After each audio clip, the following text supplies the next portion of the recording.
आज हम लोग 9वें वर्ग के प्रश्नावली 1.3 के क्वेश्चन नंबर 3 को देखने वाले हैं, जिसमें सवाल है कि निम्नलिखित को P बटा Q के रूप में व्यक्त करें। तो मैं सबसे पहले आपको बताऊंगा कि P बटा Q क्या होता है। तो P बटा Q आपको मैंने परिभाषा बताया होगा कि वैसी संख्याएं जो P बटा Q के रूप में हो और Q बराबर नहीं हो 0 के, यह परिमेय संख्या का उदाहरण होता है। अर्थात कोई भी संख्याएं दी गई हो तो आपको उसे P बटा Q के रूप में बदल के दिखाना है। तो देखिए, छोटे क्लासेस में आप लोग सीखे होंगे कि अगर 0.6 दिया गया हो तो इसको P बटा Q के रूप में कैसे बदलेंगे।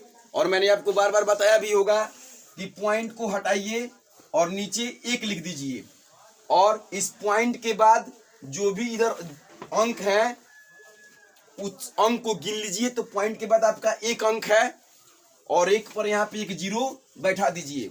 अर्थात आपको प्राप्त हो गया 6/10, जो यह P बटा Q के रूप में हो गया।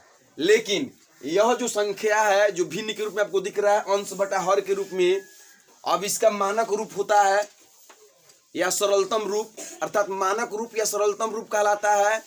अगर आप इसको क्या करते हैं कि मतलब एक पहाड़े से, मतलब एक किसी अंक से दोनों को विभाजित करते हैं, तो 2 एक ऐसा अंक है जिससे कि 6 भी मतलब विभाजित होता है 3 बार में और 10 होता है 5 बार में, अर्थात 3/5। अर्थात आपने छोटे क्लासेस में भी आप देखा कि 0.6 था तो पॉइंट हटा करके आपने 1 पर 1 0 बढ़ा दिया और इसको जब हल किया तो 3/5 आपको प्राप्त हो गया। अर्थात 0.6 3/5 के रूप में बदल गया P बटा Q के रूप में। यह जो रूप था 0.6, यह दशमलव रूप था। क्या था? दशमलव रूप। इसका मतलब था कि 6 दशमलव के बाद अगर 6 से हम भाग करते हैं, अर्थात जब 5 से हम 3 में भाग करेंगे तो वह 6 अंक में विभाजित हो जाएगा। इसी को हमने भिन्न के रूप में बदल दिया, अर्थात दोनों का मान एक ही है।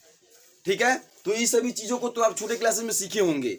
लेकिन जब आप यहाँ पे 9वें वर्ग के तीसरे नंबर सवाल को देखते हैं, जिसमें पहला नंबर सवाल में दिया जा रहा है 0.6 के ऊपर रेकड़ी। तो जब यहाँ पे रेकड़ी है तो अब इसको कैसे P बटा Q के रूप में बदला जाएगा। तो ध्यान दीजिए, जब आपको इस तरीके के सवाल को बदलने नहीं आ रहा होगा तो आपको इस तरीके के मतलब सवाल को बदलने में दिक्कत होगा। इसलिए अब इसको समझने का प्रयास किया जाए। यह जो दशमलव का रूप था यह शांत दशमलव का रूप था। इसके पिछले वीडियो में या पिछले क्लासेस में मैंने आपको बताया है कि जो अंक कुछ अंकों के बाद मतलब पूरी विभाजित हो जाती है तो वह शांत दशमलव का रूप होती है। जबकि इसका मतलब है 0.6 का मतलब क्या है, पहले इसको समझ लीजिए। 0.6 का मतलब होता है 0.666, मतलब यह 6 चलते रहेगा। अर्थात यदि आप भाग देते हैं तो 6 से भाग देने के बाद वह दशमलव में फिर 6 आते रहेगा, वह कभी भी पूर्ण रूप से विभाजित नहीं होगा। जैसे कि आप 5 में 3 से भाग देते हैं तो 6 अंक के बाद यह कट जाएगा, 6×5 = 30। लेकिन यहाँ अगर आप भाग देते हैं तो वह नहीं कटेगा। अर्थात अब इस संख्या को जब परिमेय संख्या के रूप में बदलना हो, अर्थात P बटा Q के रूप में बदलना हो तो क्या करेंगे। इसके लिए 2 नियम होते हैं, 2 तरीके होते हैं। एक जो है कंपटीशन लेवल का भी यह सवाल है। कंपटीशन जब आप मतलब फाइट करते हैं रेलवे वाली या अन्य कोई चीजें, तो वहां भी इसकी बहुत ज्यादा सवाल इस तरीके से पूछे जाते हैं। तो इसके 2 तरीके होते हैं, एक मतलब छोटा रूप शॉर्ट फॉर्म और एक बड़ा रूप। मैं इस वीडियो में आपको छोटा और मतलब बड़ा दोनों रूप को दिखा दे रहा हूं और आप इसके माध्यम से अन्य सवालों को बनाने का प्रयास कीजिएगा। तो छोटा रूप पहले देखते हैं। तो पॉइंट हटाएंगे तो जो मैंने आपको पहले बताया है, यहाँ पे पॉइंट हटाएंगे तो 1 लिखेंगे, 1 अंक है तो 0 लिखेंगे, और 1 अंक पर रेकड़ी है इसलिए इसमें से 1 घटा लेंगे।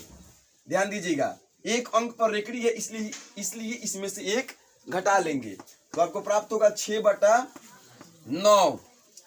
ठीक है, अब आप जब इसको काटिएगा तो 3 के पहाड़े में दोनों शामिल है, 3 दूनी 6 और 3 त्रिके 9, अर्थात 2/3 आपका आंसर प्राप्त हुआ। आंसर तो आपका 2/3 आ गया होगा। तो ये छोटे मतलब रूप से हो गया, शॉर्टकट विधि के तहत यह हो गया। अब इसकी लॉन्ग कट विधि भी मैं आपको दिखा रहा हूं। फिलहाल अगर आप 3 से 2 में भाग करते हैं तो आपको इतना प्राप्त होगा। मैं इसको करके दिखा देता हूँ। 3 से जब आप 2 में भाग कीजिएगा तो 0 रखिएगा, पॉइंट बैठेगा तो 20 हो जाएगा। अब 6 तरीके 18, फिर 2 है। अब आप देखिए दशमलव बैठा है तो आप 0 बढ़ाते चलेंगे, 20, फिर 6 तरीके 18, 6 आता रहेगा। यह कभी भी जिंदगी में 6 से पूरा विभाजित नहीं होगा, इसीलिए इसको कहा जाता है 0.66 के ऊपर रेकड़ी अर्थात 6 की पुनरावृत्ति होती रहेगी। तो यह शांत आवर्ती दशमलव का उदाहरण है। और इसको जब हम p/t के रूप में बदलते हैं तो पॉइंट हटा के 10 में से घटाते हैं, तब उसके हिसाब से हम इसको रखते हैं। ठीक है। अब 0.6 पर पावर रेकड़ी बराबर x माना, अर्थात x बराबर हो जाएगा 0.6। समीकरण 0.6 पर रेकड़ी है, मतलब यह हुआ कि यह 6 आगे बढ़ते रहेगा। अब इसको मान लेंगे समीकरण फर्स्ट। फिर दोनों तरफ 10 से गुना करने पर, तो 10 से x में गुना कीजिएगा तो 10x बराबर 0.66 में जब आप गुना कीजिएगा 10 से, तो देखिए जब 10 से गुना कीजिएगा तो एक अंक इधर दशमलव के इधर चला जाएगा, यह नियम होता है। आप गुना करके भी देखिएगा तो उतना ही आएगा, अर्थात 10x बराबर आपको प्राप्त होगा 6.666। यह हो गया समीकरण सेकेंड। अब समीकरण फर्स्ट एवं सेकेंड को आपस में घटाने पर, तो 10x में से सेकेंड में से फर्स्ट को घटाइए, समीकरण फर्स्ट एवं समीकरण सेकेंड को फर्स्ट में से घटाने पर, तो 10x में से जब x घटेगा तो 9x, आज 6.6 में से जब घटेगा तो कितना बचेगा, सिर्फ 6 बचेगा। 6.00 डैश डैश बढ़ते रहेगा, अर्थात x बराबर 6/9, इधर गुना करा इधर आके भाग करेगा, अर्थात x बराबर आपको प्राप्त हुआ 3 दूनी 6 और 3 तरीके 9 और 2/3, अर्थात परिमेय संख्या के रूप में यह बदल गया है। x आ गया आपका 2/3। तो यह जो है यह थोड़ी सी लॉन्ग कट विधि है, और इसके पहले मैंने आपको जो बताया था वह शॉर्ट कट था। जब कंपटीशन लेवल में जब वो सवाल आता है तो शॉर्ट कट तरीके से बनाया जाता है, और इस तरह से लॉन्ग कट तरीके से आपको 9th क्लास में अगर कोई पूछेगा तो आपको इस तरीके से ही बनाना है। ठीक है। अगर ऑब्जेक्टिव में सवाल आ गया तो जैसे मैं पहले बताया वैसे बनाना है, अगर सब्जेक्टिव में आ गया तो आपको ऐसे बनाना है। चलिए अब दूसरे नंबर सवाल को देखा जाए, जिसमें लिखा है कि 0.477 के ऊपर रेकड़ी है। तो अब इसको बनाने के लिए सबसे पहले शॉर्ट फॉर्म में हम मतलब बनाते हैं, पॉइंट हटाएंगे, पॉइंट हटाने के बाद 1 लिखेंगे और 2 अंक है यहाँ पे, 2 को 0 बढ़ा देंगे। ठीक है। अब 1 अंक पे रेकड़ी है, इसलिए 1 लिख करके 0 देके 1 अंक के बाद यहाँ पे 1 अंक है, ध्यान दीजिएगा 1 अंक यहाँ पे है, इसलिए यहाँ पे इस 100 में से 10 घटाना पड़ेगा। 1 अंक खाली है रेकड़ी के बाद, समझे। यहाँ पर जिसमें रेकड़ी होता है उसमें से 4 घटा लेते हैं तो हो जाएगा 43/90 आंसर। तो 0.47 के ऊपर रेकड़ी बराबर x माना, फिर दोनों तरफ 10 से गुना करने पर हो जाएगा। अब 10 से x में गुना करते हैं तो 10x बराबर 4.777 डैश डैश, समीकरण फर्स्ट। फिर इसको समीकरण ए मान लीजिए। फिर समीकरण ए में दोनों तरफ 100 से गुना करने पर, तो गुना कीजिएगा 100 से तो हो जाएगा आपको 100x बराबर, जब 100 से गुना कीजिएगा तो 47.77 रेकड़ी चला जाएगा। समीकरण सेकेंड।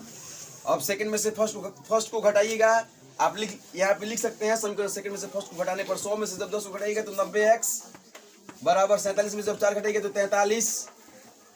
अब 0.777 कट जाएगा 0। x बराबर 43/90। शॉर्ट फॉर्म में भी इतना ही आ चुका था और लॉन्ग कट में भी इतना ही आ गया। अब तीसरा नंबर सवाल को देख लीजिए यहीं पे शॉर्ट रूप से, और आप इसको x मान के बना सकते हैं। यहाँ पे 0.001 है, तीनों पर रेकड़ी है, पॉइंट हटाइए, यहाँ पे 100 लिखिए, 3 अंक है तो 1000 हो जाएगा। और यहाँ पे रेकड़ी है तीनों पर, इसमें से सिर्फ 1 घटेगा, अर्थात 1/999 आंसर होगा। ध्यान दीजिएगा, यहाँ पे थोड़ा समझने की बातें हैं। यहाँ पे तीनों अंक के बाद तीनों अंक पर रेकड़ी है, इसलिए सिर्फ 1 घटेगा। अगर सिर्फ रेकड़ी 1 पर होता तो ये 2 अंक है, तब यह 100 घट जाता, समझे। अगर 2 अंक पर रेकड़ी होता तो यह 10 घट जाता, लेकिन जब तीनों पर रेकड़ी है इसलिए 1 घटेगा, समझे। और यहाँ भी जब आपको समझ फर्स्ट सेकंड मानना होगा और 10 से गुना करना पड़ेगा, तो यहाँ पर आप 1000 से गुना करके घटा दीजिएगा तो आपका आंसर प्राप्त हो जाएगा। आपको दो बार गुना करने की मतलब गरज नहीं पड़ेगी। आपको इसमें 10 से गुना करना पड़ा है, फिर 100 से भी गुना करना पड़ा है, तब जाकर के आपने इसको घटाया तो आंसर आया। लेकिन इस क्वेश्चन को बनाने के लिए आपको एक बार 1000 से गुना करना पड़ेगा और घटा दीजिएगा तो आपको आंसर प्राप्त हो जाएगा। ठीक है, इसी के साथ आज का यह सवाल समाप्त होता है।